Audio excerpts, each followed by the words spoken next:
বোলপুর পৌরসভার 7 নম্বর ওয়ার্ডের প্রভাত সরণি থেকে স্কুলবাগানের দিকে যাওয়ার রাস্তায় দীর্ঘদিন ধরে জমে থাকা আবর্জনার স্তূপে চরম দুর্ভোগে পড়েছেন স্থানীয় বাসিন্দারা। সতী আবাসনের সামনে চিকিৎসক প্রদীপ মুখার্জির চেম্বারের পাশের এলাকায় জমে থাকা আবর্জনা থেকে তীব্র দুর্গন্ধ ছড়াচ্ছে বলে অভিযোগ। স্থানীয়দের দাবি, বিষয়টি নিয়ে একাধিকবার পৌরসভায় অভিযোগ জানানো হলেও এখনো স্থায়ী সমাধান হয়নি। দুর্গন্ধ এতটাই তীব্র যে ওই রাস্তা দিয়ে চলাচলের সময় পথচারীদের নাক মুখ কাপড় দিয়ে ঢাকতে হচ্ছে। এলাকার কাছেই রয়েছে একটি স্টেডিয়াম। প্রতিদিন বহু ছেলে মেয়ে সেখানে খেলাধুলা করতে আসে। পাশাপাশি স্কুল কলেজের ছাত্রছাত্রীরাও নিয়মিত এই রাস্তা ব্যবহার করেন। ফলে আবর্জনা স্তূপ ঘিরে অস্বাস্থ্যকর পরিবেশ নিয়ে উদ্বেগ বাড়ছে। দ্রুত আবর্জনা সরিয়ে রাস্তা ও সংলগ্ন এলাকা পরিষ্কার করার পাশাপাশি নিয়মিত সাফাইয়ের ব্যবস্থা করার দাবি জানিয়েছেন স্থানীয় বাসিন্দারা। দেখুন, যেটা আপনারা দেখছেন এটা খুবই বাস্তব, এটা একদিনের ঘটনা নয়। আজ দীর্ঘ আমরা 12-14 বছর হলো এই ফ্ল্যাটের বাসিন্দা।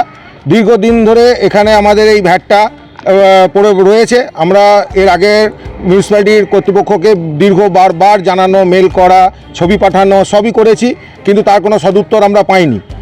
এখন প্রশাসক যারা রয়েছেন তাদের কাছে আমাদের বিনীত অনুরোধ, এটার ইমিডিয়েট একটা কিছু ব্যবস্থা করা হোক। আমাদের এখানে আমরা 24 জন ফ্ল্যাট অধিবাসী ছাড়াও আশেপাশে বাড়ির লোকজন রয়েছে, যারা নিত্য নৈমিত্তিক এই দুর্গন্ধ এবং এই আবর্জনার মধ্যে দিয়ে আমাদেরকে যাতায়াত করতে হয়। পাশেই ডাকবাংলো মাঠ, যেখানে কয়েকশো ছাত্র ক্ষুদে খেলোয়াড়রা তারা প্রতিদিন প্র্যাকটিস করতে আসে, এই আবর্জনার মধ্যে দিয়ে তাদেরকে যেতে হয়। তাদেরকে কাছে আমরা কী বার্তা দিচ্ছি? আমাদের প্রশাসনের কাছে এবং আমাদের প্রশাসক যিনি আছেন তার কাছে একটাই আবেদন, আপনারা অবশ্যই এটার ব্যবস্থা করুন। একসময় এখানে হয়তো ফাঁকা জায়গা ছিল, তখন হয়তো এই ব্যবস্থা করে থাকতে পারেন, কিন্তু এর আগে পূর্ববর্তী কাউন্সিলরকে আমরা দীর্ঘদিন ধরে বলার পরেও এর কোনো সদুত্তর পাইনি। আমাদের এখন একটাই বলার যে খুব অতি সত্বর এটার একটা সমাধান করা হোক। আমরা এর বিরুদ্ধে বৃহত্তর আন্দোলনের জন্য কিন্তু তৈরি হচ্ছি। কে কাউন্সিলর ছিলেন এর আগে ছিলেন সুকান্ত হাজরা। আমার নাম? আমি দেবেশ সাহা, আমি আবাসনের বাসিন্দা। শুনুন, জঞ্জাল লোকে জঞ্জাল জায়গা তৈরি করে, তা সুকান্ত হাজরা বা তৃণমূলের যে সমস্ত মালগুলো পচা গন্ধ মাল, আপনাদের কাছে দেখলাম, খবর পেলাম মমতা ব্যানার্জি একজন জঞ্জাল, কেষ্ট অনুব্রত মণ্ডল জঞ্জাল, এবং ওদের যে মন্ত্রী এখানকার যে বিধায়ক সেও একটা জঞ্জাল। তা জঞ্জালে মানুষ জঞ্জালকে তো চিনবে। এখানকার একটা শিক্ষিত ভদ্র সমাজের বসবাস, তারা এই মর্ম কী বুঝবে? পেটে বিদ্যে দুকলম বিদ্যে তো নয়, পুঁথিগত শিক্ষা থাকলে সামাজিক শিক্ষা তো নেই। সেই জায়গা থেকে দীর্ঘদিন এখানে স্থানীয় যারা বাসিন্দা আছে তারা মার্কস পিটিশন করে বোলপুর পৌরসভাকে অনেকবার জানিয়েছে। আমরা ইনিশিয়েটিভ নিয়ে অনেকবার আমরা অভিযোগ করেছি, যাতে এই জায়গাটা এমন একটা জায়গা যেখানে স্কুলবাগান, ভুবনডাঙ্গা বা আউটসাইডে যে সমস্ত ওয়ার্ড, এটা জংশন বা মিলনস্থল, এই সমস্ত জায়গাতে এখানে শিক্ষক শিক্ষিরা পঠন পাঠন বা ছাত্রছাত্রীরা এদিকে পেরোতে পারে না দুর্গন্ধতে। এখানে আমাদের ডাকবাংলা মাঠ, এখানে একটা খেলার মাঠ রয়েছে, এখানে যারা ছোট ছোট বাচ্চা যারা তারা খেলতে আসতে পারে না, এত দুর্গন্ধ। তার জঞ্জাল সরকার গেছে, আপদ গেছে। আমরা যতটা পারি চেষ্টা করছি যাতে এখানে একটা পৌরসভার পক্ষ থেকে একটা বোর্ড এখানে যাতে আবর্জনা যাতে না ফেলে।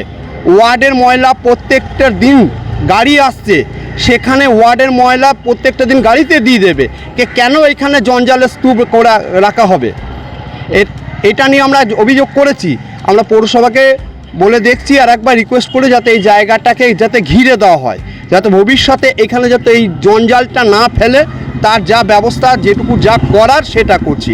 আর জঞ্জাল যে কটা জঞ্জাল ফেলেছে আগে, যে সমস্ত জঞ্জাল মানুষগুলোকে, তাদেরকে জোরহাত করে বলছি জঞ্জালে যেখানে থাকুন, আমাদের সুস্থ স্বাভাবিক পরিবেশকে সুস্থ পরিচ্ছন্ন থাকতে দিন।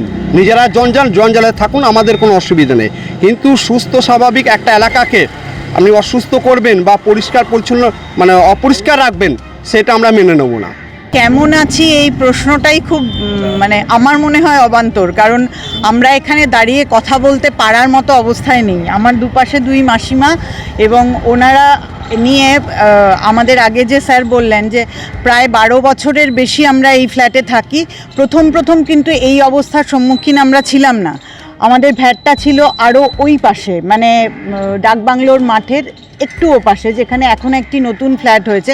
তারপর দেখলাম ফ্ল্যাটটার হওয়ার পর রাতারাতি 2-4 দিনের মধ্যে ওই ফ্ল্যাটটা ওখান থেকে এখানে চলে এলো, এবং আমরা বহুবার আমাদের কাউন্সিলর এবং যাকে যাকে মানে আমাদের পক্ষে চিঠি দেওয়া সম্ভব বা যোগাযোগ করা সম্ভব, বিশ্বভারতীর বহু এমপ্লয়ি এখানে থাকেন, ওনারা বিভিন্ন, অনেকে প্রফেসর আছেন এখানে, সিকিউরিটি অফিসার ছিলেন, বেশ কয়েকজন প্রফেসর এখানে থাকেন, তারা বিভিন্নভাবে চেষ্টা করেও যাচ্ছেন, কিন্তু আমরা ঠিক বুঝতে পারছি না এখান থেকে আমরা কি করে এই অবস্থা থেকে মুক্তি পাবো, এটা আমরা বুঝতে পারছি না। এবং এই যে রাস্তাটা, এটা আজকে আমাদের ছুটি, এবার অন্য দিন স্কুল কলেজদের ছেলে মেয়ে প্লাস টিচাররা, বহু মানুষ এই রাস্তা দিয়ে যাতায়াত করেন, এবং প্রত্যেকেরই ওই একই, আপনি একটু তাকিয়ে দেখুন, আমাদের দুটো ছোট মেয়ে যাচ্ছে, তারা মানে নাকে কাপড় না দিয়ে তো উপায় নেই,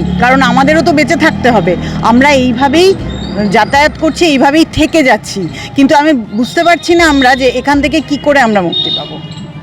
এই মুক্তি, হ্যাঁ, পৌরসভাকে জানানো হয়েছিল, বললাম তো, আমাদের সমস্ত রকম চেষ্টা, আমাদের আবাসিকরা শুধু নয়, আমাদের এই রাস্তায় আরও আছে, মানে যারা যাতায়াত করেন তাদের, এবং এখানে এই বিল্ডিংয়ে কিছু ছেলে থাকেন, এটা একটি ছেলেদের মেস, এইখানে বহুজন আমরা চেষ্টা করে যাচ্ছি, কিন্তু আমরা বুঝতে পারছি না যে এখান থেকে কি করে, এখন সরকার পরিবর্তনে কি এটার পরিবর্তন হতে পারে, এটা আমাদেরও প্রশ্ন, এবং আমরা আশা রাখি যে পরিবর্তন হোক, কারণ আমরা তো একটু সুস্থভাবে বেঁচে থাকতে চাই।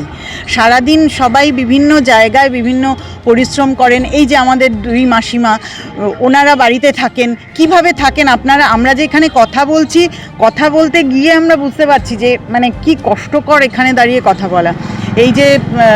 এই যে মাঠটা, ডাকবাংলোর মাঠের পেছন দিকের অংশ, এখানে 2টো ক্রিকেট